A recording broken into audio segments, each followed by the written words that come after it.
අරණ මල් කිනිති සත්සියක් යහ පැතුම් වරම්මන ප්‍රේමයෙන් සච්ඡායනීය සිත් පතුල පිරිමදින දයාබර සෙත් පැන් පොදයි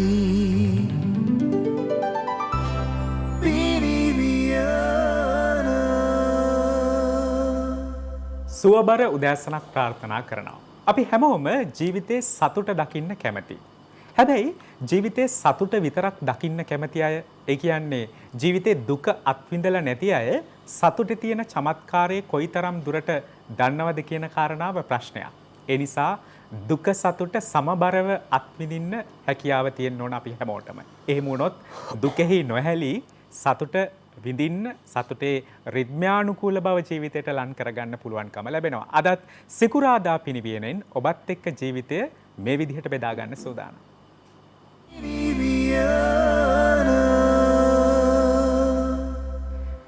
මේ මිහිතලේ අපේ කොටසක් කියලා හිතාගෙන ඉන්න බොහෝ දෙනෙක්ට නැහැ. අපි මිහිතලේ කොටසක් කියන කාරණාව ඒත්තු ගන්නන කරුණු කාරණා, සපත කරන කරුණු කාරණා පරිසරය විසින් නිරන්තරයෙන් මවාපෑම් කරනවා. මේ එළඹෙන පරිසර දිනය, ජගත් පරිසර දිනය නිමිති කර ගනිමින් සිදු කරන කර්තව්‍යයන් පිළිබඳවත් ඒ වගේම දැන් අපි බොහෝ දෙනෙක් කතාබහට ලක් කරන්නේ ලංකාව විදිහට, ලෝකයක් විදිහට කොවිඩ් අර්බුදය පිළිබඳවනේ. හැබැයි මේ නිසා අපිට අමතක වෙන තවත් අර්බුදකාරී තත්වයන් තිබෙනවා. අපේ රට පිළිබඳව කතා බහ කළොත් ඩෙන්ගු වෛරසය යලි හිස එසවීමේ අවදානමක් තිබෙනවා. ඒ නිසා මේ ගැනත් මේ දෙයන්ශයෙන්ම එකතුව කොයි විදිහටද කටයුතු කරන්න කියන කාරණාව පිළිබඳව අද පිනිවියනෙන් කතා බහ කරන්න සූදානම්. අපි ආරාධනා කළා ජාතික ඩෙන්ගු මර්ධන ඒකකයේ අධ්‍යක්ෂතුමන්ට වෛද්‍ය අරුණ ජයසේකර මහත්මයාට, ඒ වගේම පරිසර අමාත්‍යාංශයේ අමාත්‍ය උපදේශක සරත් චන්ද්‍රසිරිවිතාන මහත්මයාට දෙපොළොම අයිබෝන් කියලා පිළිගන්නවා. මම මුලින්ම ජාතික ඩෙන්ගු මර්ධන ඒකකයේ අධ්‍යක්ෂතුමා වෙත යොමු වෙන්න බලාපොරොත්තු වෙනවා. ඇත්තටම වෛද්‍යතුමනි, මේ කාලවකවානුව කොවිඩ් අර්බුදය පිළිබඳ වැඩි අවධානයක් යොමු වෙලා තියෙන කාලවකවානුවක්. ඒ නිසාම ඩෙන්ගු වෛරස අවදානම පිළිබඳව තිබෙන අවධානය ටිකක් අඩු වෙලා කියලා හිතෙනවා. කොහොමද මේ දෙක මේ දවස්වල පවතින තත්ත්වය කියන කාරණාව අපි හඳුනගමු මුලින්ම. ඇත්තට ගත්තොත් මේ දවස්වල අපිට ඩෙන්ගු ගැන කතා කරන්න විශේෂ අවශ්‍යතාවයක් තියෙනවා. අපි අපේ ඉතිහාසයේ ගත්තොත් පහුගිය අවුරුදු 10ක් 15ක කාලේ හැම අවුරුද්දෙම මේ ජූනි මාසයේ මැයි මාසයේ ඇති වෙන නිර්තදිග මෝසම් වර්ෂාව අවසන් වීමත් සමග ඩෙන්ගු රෝගයේ වැඩිවීමක් සිද්ධ වෙනවා. එතකොට අපි දකිනවා මේ දිනවල මේ නිර්තදිග මෝසම් වර්ෂාව දැන් ආරම්භ වෙලා තියෙනවා. එතකොට විශාල අවදානමක් තියෙනවා මේ මාසයේ අග වෙන විට, එහෙම නැත්නම් ලබන මාසයේ වෙන විට ඩෙන්ගු රෝගයේ වැඩිවීම. ඒ නිසා විශේෂයෙන්ම මේ අවස්ථාවේ අපිට ඉතාමත්ම වැඩි අවධානයක් යොමු කරන්න වෙනවා ඩෙන්ගු රෝගයේ නැවත හිස එසවීම වැළැක්වීම සඳහා. අපේ ජීවිතේ ජය ගන්න නම් සහයෝගීතාව කොයිතරම් වැදගත්ද කියන කාරණාවේදී අපි දකිට දෙයක් තමයි දැන් සෞඛ්‍ය අමාත්‍යාංශයේ ඩෙන්ගු මර්ධන ඒකකයත්, ඒ වගේම පරිසර අමාත්‍යාංශයත් එකතු වෙලා මේ දියත් කරන්න යන වැඩසටහන ජගත් පරිසර දිනයට සමගාමීව හුස්ම පොදයි පරිසරයයි කියන තේමාව යටතේ පරිසරය රැකගන්න, ඩෙන්ගු උවදුර මර්ධනය කරන්න වැඩසටහන් රැසක් දියත් කරනවා. අමාත්‍ය උපදේශක සරත් චන්ද්‍රවිතාන මහත්මයාගෙන් මම කැමතියි දැනගන්න මේ මුසුව, මේ එක්කාසුව කොයි විදිහටද ඔබතුමා දකින්නේ? ඇත්තටම මේ අවස්ථාව අපිට ඊටාම වැදගත්. ඒ වගේම මේ අවස්ථාවෙන් ප්‍රයෝජනෙ ගැනීම සමස්ත රටවැසි අපේ ඥාති හිතවිතුන්ගේ වගකීමක් බවට පත් වෙනවා. අපේ ගරු අමාත්‍ය මහින්ද අමරවීර මැතිතුමා අපි සැලසුම් කරගෙන තියෙන වැඩසටහනෙන් ඔබට ගිය වැඩසටහනක් නිර්මාණය කිරීමට අවස්ථාව කරගන්නවා මේක. හේතුව හෙට තමයි ලෝක පරිසර දිනය ජූනි 5. එදිනට ලෝකයේම එකතු වෙලා මෙවර තේමා කරගෙන තියෙන්නේ ගෝලීය පරිසරය සුරකීම. ගෝලීය පරිසරය තියෙන තරමට, හොඳ වෙන තරමට අපිට පරිසරය උදව් කරන බව තමයි මේකේ බලාපොරොත්තු. ඒ නිසා අපි මේ සැරේ ගරු ඇමතිතුමා අපිට නිර්මාණය කිරීමට යෝජනා කළා. කොවිඩ් වසංගතය නිසා සංචරණ සීමාව යටතටපත් වෙලා සීමාවක කොටු වී ඉන්න සමස්ත මේ රටේ පුරවැසියන්ගෙන් ඉල්ලීමක් කරන්න කියලා ඔබගේ මානසික ආතතිය ඔබගේ එදිනදා වූ ක්‍රියාකාරකම් හිර වෙලා තියෙන මේ මොහොත ප්‍රයෝජනයක් ගන්න කියලා. ඒ තමයි ලෝක පරිසර දිනේ නිමිත්තෙන් හෙට Tamanගේ නිවසත් තමා කොටු වෙලා ඉන්න ගෙවත්තත් පිරිසුදු කරගන්න කියලා. මේක පිරිසුදු කිරීම තුළින් බලාපොරොත්තු වෙන්නේ ස්වභාව ධර්මය අපට උගන්වලා තියෙන පාඩමක් ඉගෙන ගත්තා කියලා කියන්නේ. අපි ස්වභාවයට කිසියම් හෝ වරදක් කරනවා නම් ස්වභාවයත් එක්ක සටන් කරනවා නම් ස්වභාවය අපිට දුවන්නම දෙනවා. ඒක තමයි ස්වභාව ධර්මය කියන්නේ. ඒකෙන් පොඩ්ඩක් හති ඇරලා නිවෙන්න කියලාත් දැන් අපි ගෙවල් වලට ස්වභාව ධර්මයේ පණිවිඩය දීලා තිනවා. රජය අපිට ඒක ක්‍රියාත්මක කිරීමේ යාන්ත්‍රණය බවට පත් කරලා තිනවා.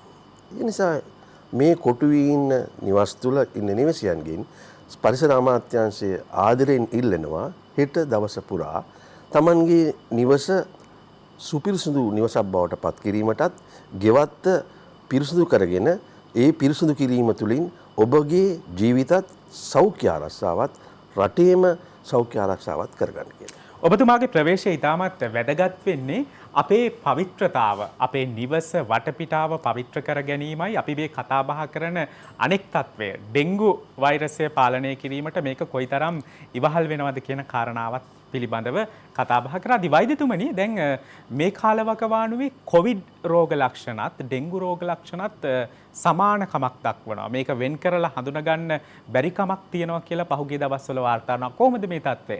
ඇත්තටම මේ රෝග දෙකම වෛරස් රෝග. මේ වෛරස් රෝග දෙක බොහෝ දුරට සමාන ලක්ෂණ තියෙනවා. දෙකේම ප්‍රධාන රෝග ලක්ෂණ විදිහට උණ, ඇඟපත වේදනාව, සන්ධි වේදනාව මේ වගේ ප්‍රධාන රෝග ලක්ෂණ දෙකටම සමානයි. විශේෂයෙන්ම සෙම්ප්‍රතිශ්‍යාව, උගුරු වේදනාව වගේ ස්වසන ආබාධ ඩෙන්ගු වලට එනවා අඩුයි.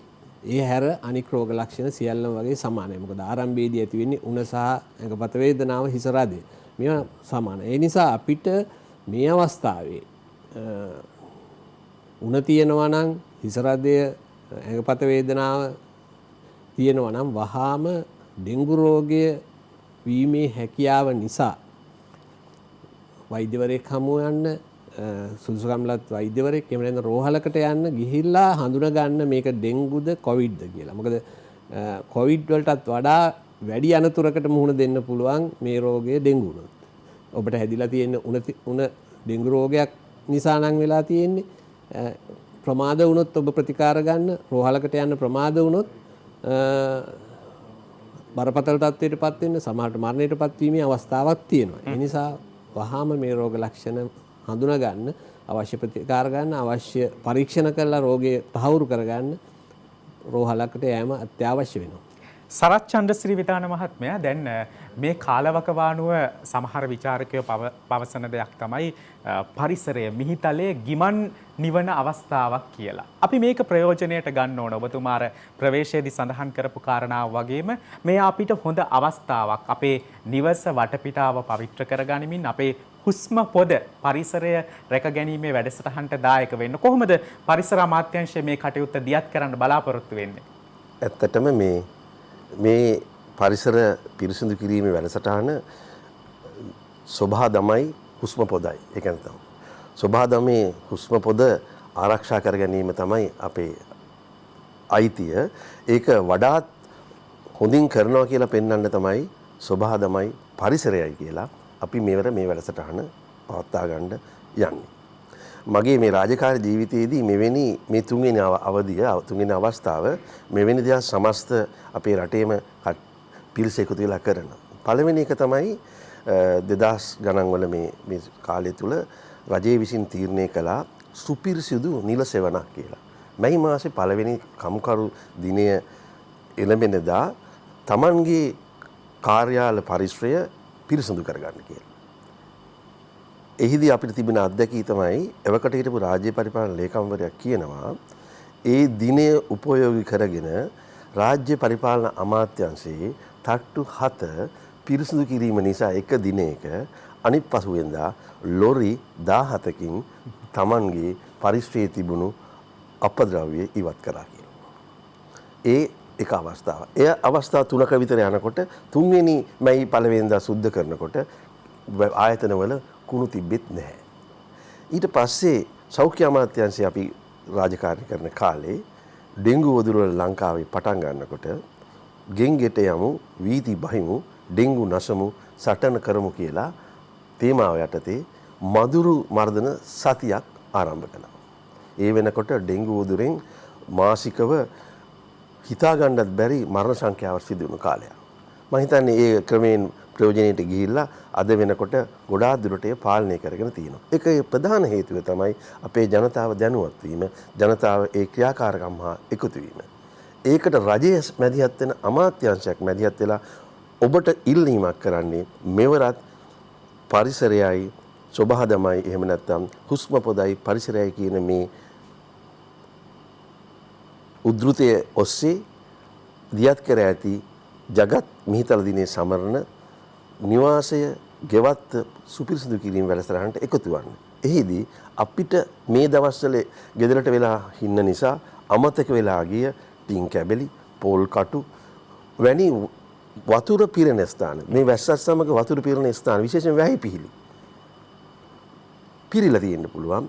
එය මදුරුවාගේ ඉපදෙන උපත්දන ස්ථානයේ බවට පත් වෙලා ඇති. එය නසා දමලා පරිසරය පිරිසිදු කරනවා නම් අනිවාර්යයෙන්ම නියම පරිසර දිනයක් ඔබ සැමරුවා කියලා අපි විශ්වාස කරනවා. මම කියන්නම් තව ටිකකින් මේ පරිසර දිනයේ සැමරීම සමගම ඔබට ජයග්‍රහණය කරගන්න පුළුවන් වාසනාව ලං කරගන්න පුළුවන් අත්වලකුත් අප අමාත්‍යාංශයේ මේ වැඩසටහනට එකතු කරලා තියෙනවා. හොඳයි අපි කතා කරමු මේ බඳවත් පරිසර අමාත්‍යාංශය සෞඛ්‍ය අමාත්‍යාංශය එක්ව දියත් කරන මේ සුවිශේෂ වැඩ කටයුත්ත ජගත් මිහිතල දිනය කේන්ද්‍ර කරගනිමින් අපි නිරන්තරයෙන් ස්වාධීන රූපවාහිනිය හරහා දායකත්වයේ දක්වනවා රටේ සත්ක්‍රියාවන් වලට විශේෂ සත්කාරක අවස්ථාවලදී අපි ප්‍රමුඛ දායකත්වයක් දක්වනවා පරිසරය රැකගන්න මිනිසුන්ගේ ජීවිත නගා සිටවන්න අපි මීට අත්වැලක් සපයනවා හුස්ම පොදයි පරිසරයයි වැඩසටහන හරහා අපි මේ පිළිබඳව කතා බහ කරද්දී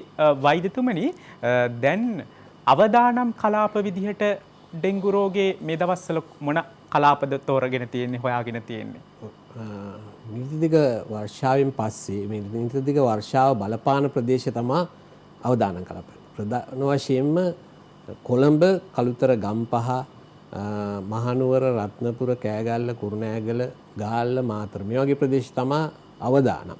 ඒ වගේම මම පරිසර අමාත්‍යාංශයේ මේ වැඩසටහන සම්බන්ධයෙන් අපිට තියෙන වැදගත්කම ගැනත් කතා කරන්න අවශ්‍යයි කියලා මම හිතනවා. මොකද අපි සෞඛ්‍යමත් ජීවිතයක් ගත කරනවා කියන්නේ අපේ අභ්‍යන්තර පරිසරය, ශරීරයේ අභ්‍යන්තරය සමතුලිතව පවත්වා ගන්න. එතකොට මේ සමතුලිතව පවත්වා ගැනීම සඳහා තාමත් වැදගත් වෙනවා බාහිර පරිසරය. අපි ජීවත් වෙන පරිසරයේ ඒ සමතුලිතතාවය. එතකොට මේ පරිසර බාහිර පරිසරය සහ අපේ ශරීරයේ අභ්‍යන්තර පරිසරය අතර තියෙන තුලිතතාවය හොඳින් පවත්වාගෙන යනවා කියන එක තමයි අපේ සෞඛ්‍යමත් ජීවිතය. ඒකට මෙතෙන්දී ඩෙන්ගු රෝගයේ විශේෂයෙන් ගත්තාම ඩෙන්ගු රෝගයේ කියන වෛරසය, ඩෙන්ගු රෝගයේ ගෙනෙන වෛරසය අපේ ශරීරයේ රෝගියෙකුගේ ඉඳන් නිරෝගී පුද්ගලයෙකුට ගේන්නේ ඊඩිස් විශේෂයේ මදුරුවෙක්. මේ මදුරුවා බෝ වෙන්නේ පරිසරයේ තියෙන ජල විතර දාන්නේ. එතකොට මේ විශේෂයෙන්ම මේ මදුරුවා නාගරික ප්‍රදේශවල කුඩා භාජනවල එකතු වෙන වතුරේ පිරිසුදු ජලය තමයි බෝ වෙන්නේ. එතකොට මේතෙන්දී අපේ නිවසාවට නිවස තුල වතුර එකතු වෙන දේවල් ඉවත් කළා වතුර එකතු නොවන ආකාරයෙන් මේ අපද්‍රව්‍ය ඉවත් කරනවා නම් ටින් කෑලි, යෝගට් කෝප්ප, බෝතල් ඒ වගේ දේවල් ඉවත් කරලා පිරිසුදු කිරීම. ඒ වගේම සමහර වෙලාවට අඩක් නිම කරන නිවාස අපි දන්නවා නාගරික ගොඩක් තියෙනවා. මේ ස්ලැබ් තියෙන්නේ තාම උඩ තට්ටුව හදලා නැහැ. එතකොට මේ වතුර එකතු වෙනවා. අපි අර සරත් විතාන මහත්තයා වගේ විශේෂයෙන්ම අපිට අමතක වෙන තැනක් තමයි මේ වැහිපීල්ලේ පෞද්ගලික කාලේ කොළ එකතු වෙලා බ්ලොක් වෙලා තියෙනවා. එතකොට ඒ වෛද්‍යතුමනි අපි මේ පිළිබඳව තවදුරටත් කතා බහ කරමු. වේලාව බලලා විරාමයක් ලබාගෙන ආවේ.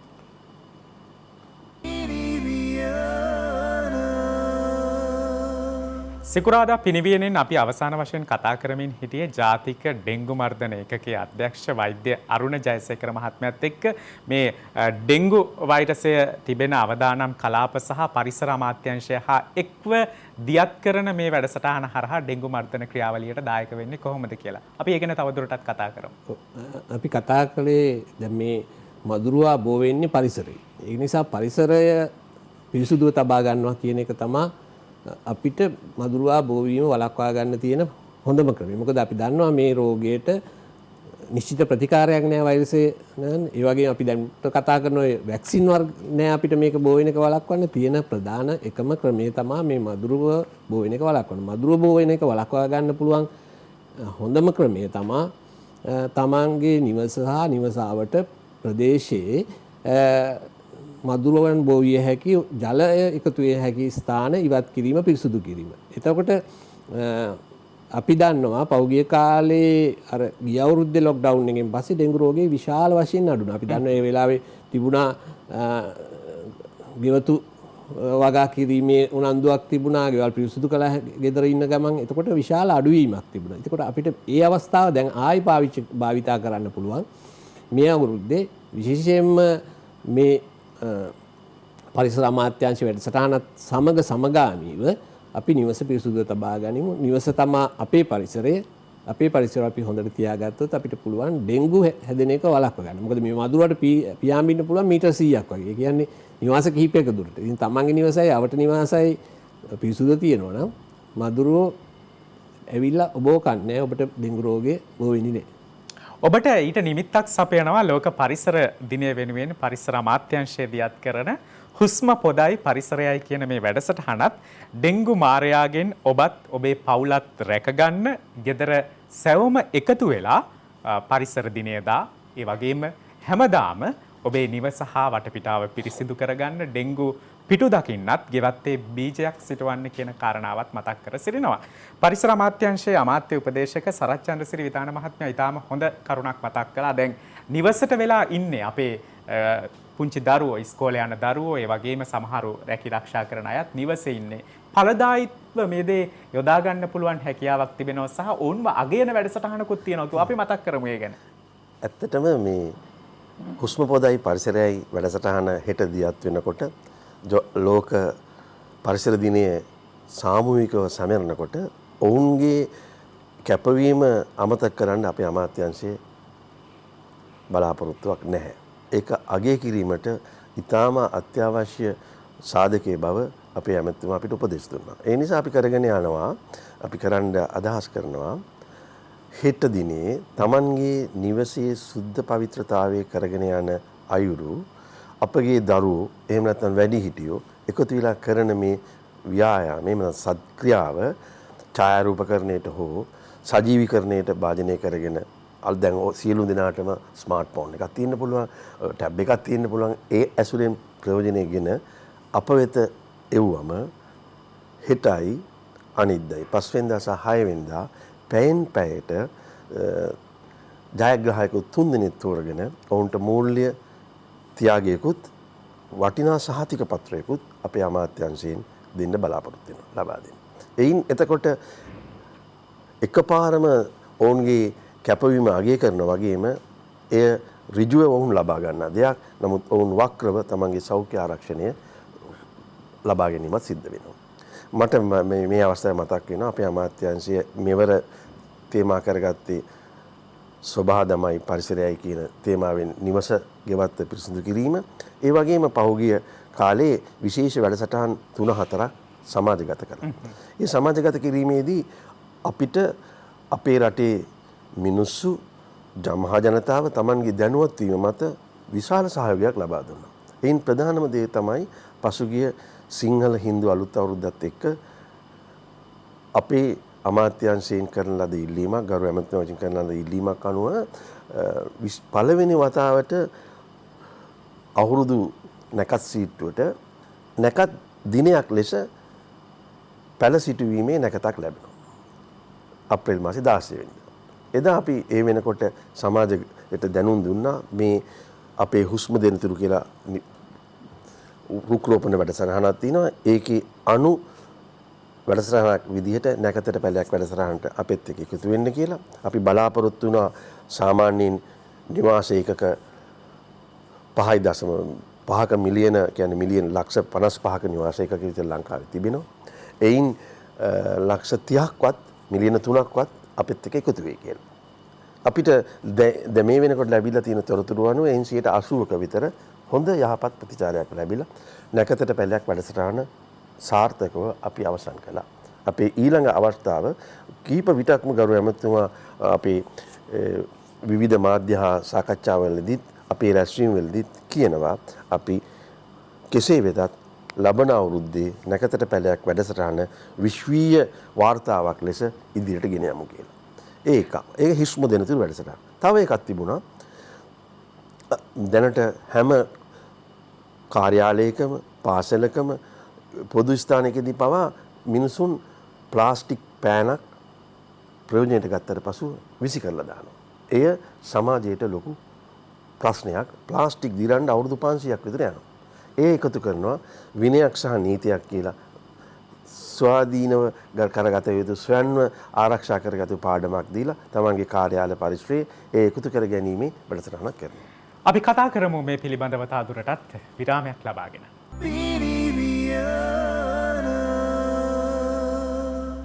සහයෝගීතාව පෙරටු කොටගෙන කටයුතු කිරීම කොයිතරම් හොඳ අනාගතයක් බිහි කරනවද කියන කාරණාව අපේ කතාබහත් එක්ක ඔබට පැහැදිලි වෙන්නේ නැති සෞඛ්‍ය අමාත්‍යාංශයේ පරිසර අමාත්‍යාංශයේ වගේම ස්වාධීන රූපවාහිනිය විදිහට අපි අපේ මාධ්‍ය වගකීම ඉටු කරමින් මේ දේවල් ඔබට සමීප කරනවා.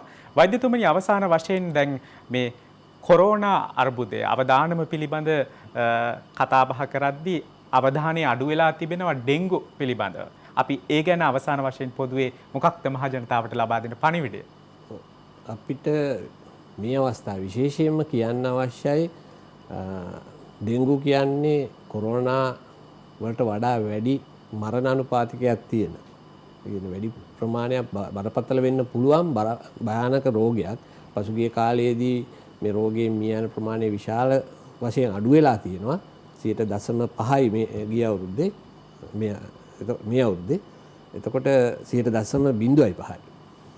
ඉතාමත් අඩුවීමක තියෙනවා. නමුත් මේ තත්ත්වය අපිට පවත්වා ගන්න නම් විශේෂයෙන්ම පරිසරය ගැන අවධානය යොමු කරන්න. මොකද පරිසරයෙන් තමයි මේ රෝගය අපට එන්නේ. පරිසරය පිරිසුදු ලබා ගන්න. ඊට පස්සේ ඉතාමත් වැදගත් දේ තමයි කොවිඩ් කියලා බය වෙලා හැංගිලා ඉන්න එපා. උණ තියෙනවා නම් වහාම වෛද්‍යවරයෙක් හමු වෙන්න, වහාම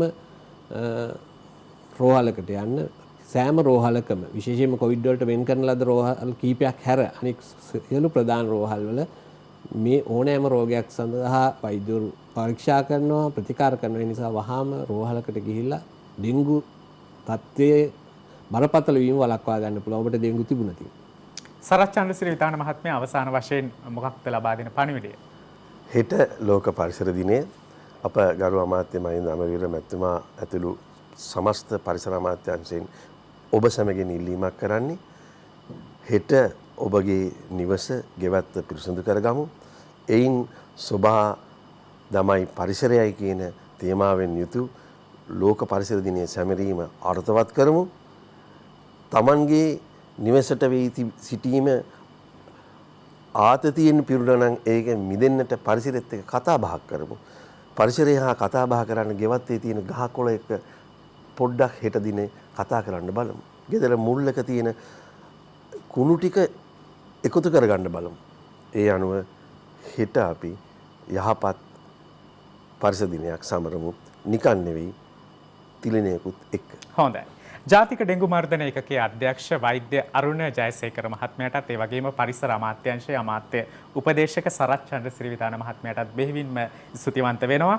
පරිසරය පිළිබඳ අපේ පුරවැසි වගකීම ඉටු කළ යුතු කාලවකවානුවක්. අපි අපේ පවිත්‍රතාව, නිවස වටපිටේ පවිත්‍රතාව පිළිබඳ සබුද්ධිකව ක්‍රියාත්මක වෙමු. අපි පරිසරය රැකගන්න, මේ ඩෙංගු ඕදුර පාලනය කරන්න ක්‍රියාකාරීව දායක වෙමු කියන කාරණාව මතක් කරමින් අපි පිරිවෙනින් සමුගන්න සූදානම්. ඔබට සුබ දවසක් ප්‍රාර්ථනා කරමි.